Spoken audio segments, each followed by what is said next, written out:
The easiest way to describe it is why they started studying it to begin with. Okay. And that was back almost 20 years ago.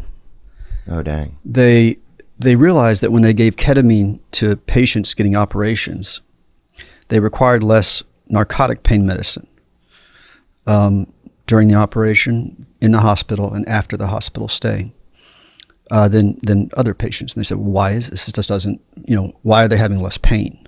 They had no explanation. So they looked at it, and what they discovered was that what it does is it changes your perception of pain.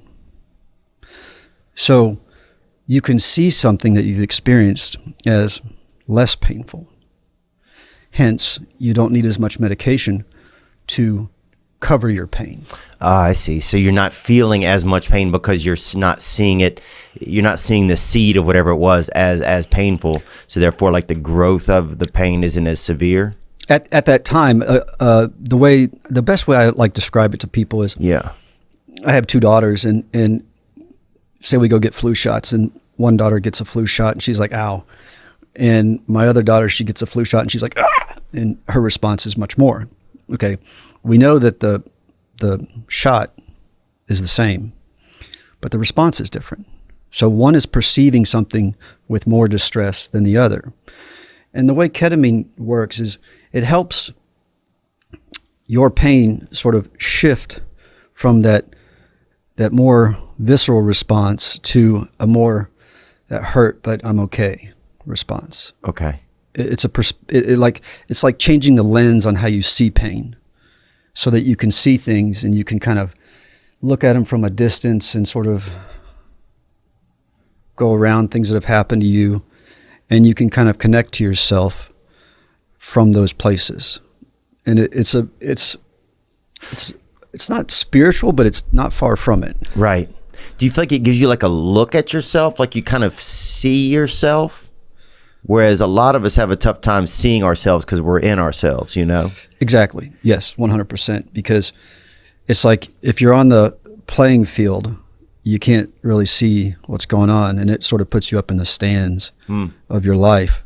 That's interesting. And you have a lot of places in your past, or a lot of patients that have come to me is, you're living your life, and life's hard, and people get hurt. And depending on where they are in their life, they sort of package that up and they put it away because they don't want to feel that anymore. But it doesn't really go away. And so those let's call them firewalls. They're no-go places in your brain, but they're still sort of resonating through your existence. So they're shaping typically your relationships and your career. What's happening during the experience when somebody gets the ketamine? What's happening? So the way I do it is I put a IV in them, so I can like turn it up and turn it down, so you can slow down if they start getting overwhelmed. Okay. Because sometimes people, you can just see it, they're like, because it's like there lots coming at them, and I'm sitting there, and they tend to start having like their blood pressure and their heart rate go up because they're seeing stuff. And so you want to kind of try to minimize that. You want to make it constructive, yet sufficient to like have the experience. It can't be so low that you're like, I didn't feel anything. Right. But you don't want to ruin them. I mean, not ruin them, but you don't want to make it so overwhelming it's no longer useful.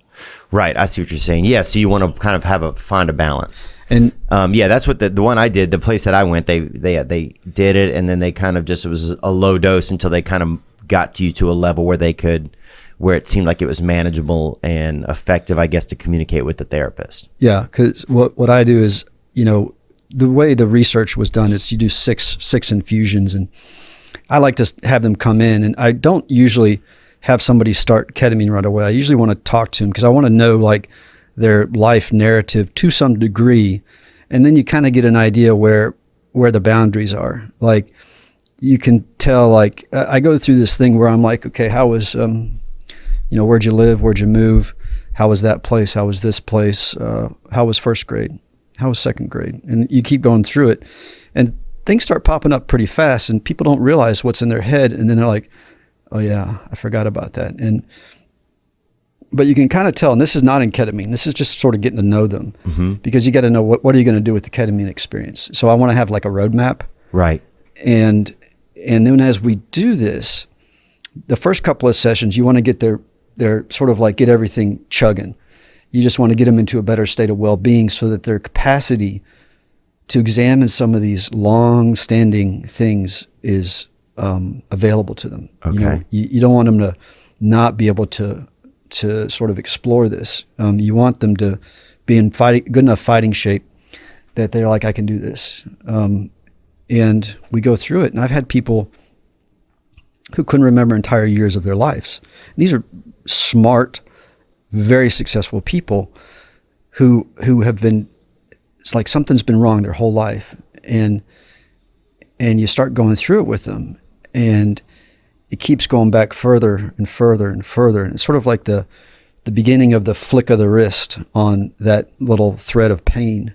And a lot of times these little firewalls conceal it.